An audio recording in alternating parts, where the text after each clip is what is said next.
This video is going to cover the second method that we can use to solve a systems of equation, and that's called the substitution method. So we already learned about the graphing method, and now we're going to learn about the substitution method. So in this method, what you'll want to do is you'll still have a systems of equations, so you're still going to have two variables, two equations. You're going to want to look at your two equations and see which one is the easiest to solve one of the equations for one of the variables. And it doesn't matter which one. So sometimes you're going to get something that where the variable is already isolated in one and it's done the prep work for you, and you would choose that one. And then sometimes you're going to have to isolate one of the variables. So then you're going to take the variable that is isolated, and whatever it equals to, you're going to plug in for that variable in the second equation. And then you'll only have one variable remaining in that equation. You'll solve for that variable, and you'll take that value and plug it back into one of the original ones to solve for the remaining variable. And again, just like with graphing, our solution to these types of questions are going to be in an x, y coordinate. There are special cases with substitution, just like there are special cases with graphing. They're a little different.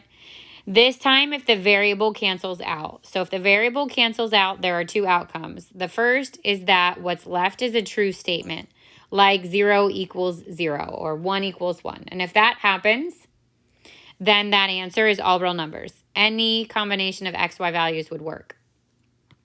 If all the variables cancel out and what's left is a false statement, like 0 equals 1, which is obviously not true, then our answer is no solution. So let's look at some examples. Example 1, and this one says solve by using the substitution method. So if I look at both equations here, I would first see if there's one in which the variable's on the side by itself. If it is, that's the first one I grab. In this case, there's not. But I can easily work to get one of the variables on the side by itself in both equations. So let's just say we pick the bottom equation and we want to isolate the x. All I have to do is subtract that 4y. So I would say x equals 4y, or sorry, x equals 1 minus 4y. And then I'm going to take what x equals from the bottom equation and plug it in place of the x in the top equation. So I get 2 times 1 minus 4y plus y equals 9. And then I solve. Distribute the 2. I get 2 minus 8y plus y equals 9. Combine my like terms here. Negative 8 and positive 1 would be a negative 7y. Subtract the 2. Negative 7y would equal positive 7. Divide by negative 7. And y equals negative 1. So that's the first of the two coordinates. And if I'm doing it in order of x, y, that goes in place of the y. Now, the easiest thing to do is go back to the equation we solved for x, which in this case is here, and plug the y in there. So I would get x equals 1 minus 4 times negative 1, 1 plus 4, which is 5. You can plug that negative 1 into any of these equations. So I could plug it in here in place of the y or here. But obviously it's easier here because it's already, the x is already isolated. So I can also easily check this solution by taking and plugging in the 5 and the negative 1 into both these equations and making sure it's a balanced equation.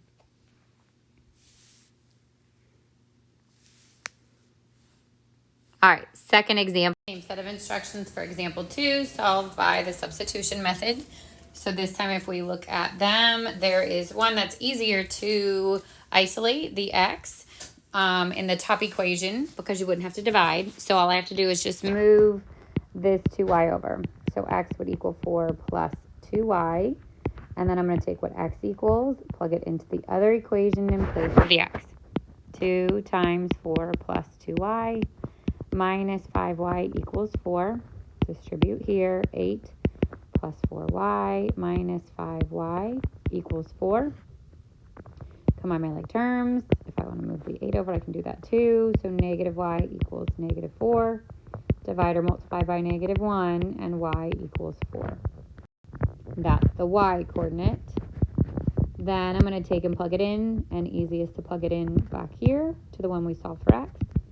So x equals 4 plus 2 times 4. 4 plus 8, which is 12. And again, we can check this by taking those and plugging them back in, and they would work in both of these equations if that was correct. In example 3, same set of instructions solved by the substitution method. This time, we already have one of the equations isolated for a variable. So it did part of the work for us. Now I'm going to take what y equals and plug it in place of the y in the second equation. So 8x minus 2 times 4x minus 5 would equal 20. I'm going to distribute. It's a negative 2, so 8x, negative 2, and negative 4x becomes negative 8x. Negative 2 and negative 5 becomes positive 10. And this time, both negative x and positive x cancel out, and I end up with a statement that says 10 equals 20. Since this is not a true statement, this answer is no solution.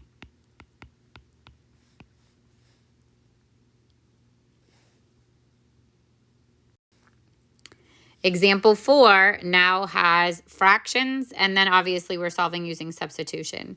So the first thing I would recommend doing is eliminating our fractions by multiplying by each equation's least common denominator. So if I look at the first one, 2 and 3 both go into 6. I'm going to multiply each term by 6. 2 goes into 6 3 times, so it's 3r. 3 goes into 6 2 times, so it's plus 2s, and then 1 times 6 is 6. The second one, I would multiply everything by 12. 4 goes into 12 3 times, so it's 3r.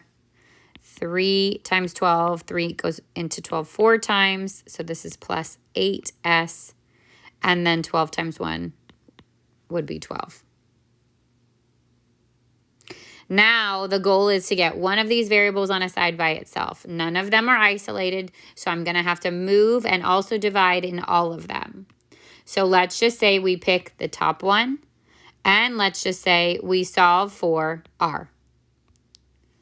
So I'm going to get 3r equals 6 minus 2s, and then I'm going to divide everything by 3. And I get r equals 6 over 3, which is 2, minus 2/3 s. So I've isolated my r. I'm going to take what it equals and plug it into the equation that I haven't used yet in place of its r. So I get 3 times 2 minus 2/3 s plus 8s equals 12. Distribute the 3. 3 times 2 is 6. 3 times negative 2/3, the 3's are going to cancel, so it's minus 2s plus 8s equals 12. Combine my like terms here, 6 plus 6s equals 12. Subtract the 6. 6s equals 6. Divide by 6. And s is 1. Now this time our variable is r and s. We want to put that solution in alphabetical order. So the s is going to come second. And I want to take and plug that s back in. Of all the equations that are there, and you can pick from any of them, the easiest one is the one we already solved for r. So r would equal 2 minus 2/3 times s, which is 1. 2 minus 2/3 becomes, give it a like denominator, so 2 over 1 becomes 6 over 3. 6/3 minus 2/3 is 4/3. So our solution is 4/3, comma 1.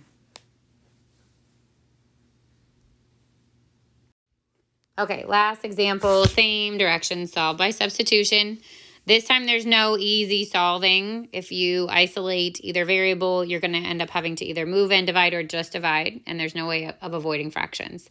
So let's just say we go at the bottom, we solve for x since x is already on one side.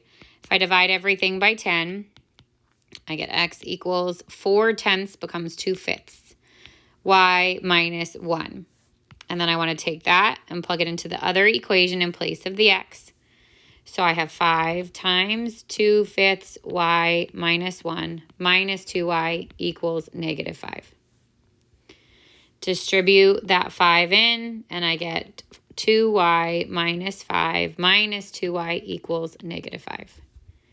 This time the 2y and the -2y cancel, and what's left is -5 equals -5, which is a true statement. So when there's no variables and what's left is true, this is an all real numbers scenario. Or an infinite amount of solutions would be possible in this equation or in this system. All right, you need to submit these notes now and before the end of the class period, and then work on the algebra review assignment solving by systems. Solving by substitution on big ideas. And for these, you have to show work for every question. Have a great day, guys.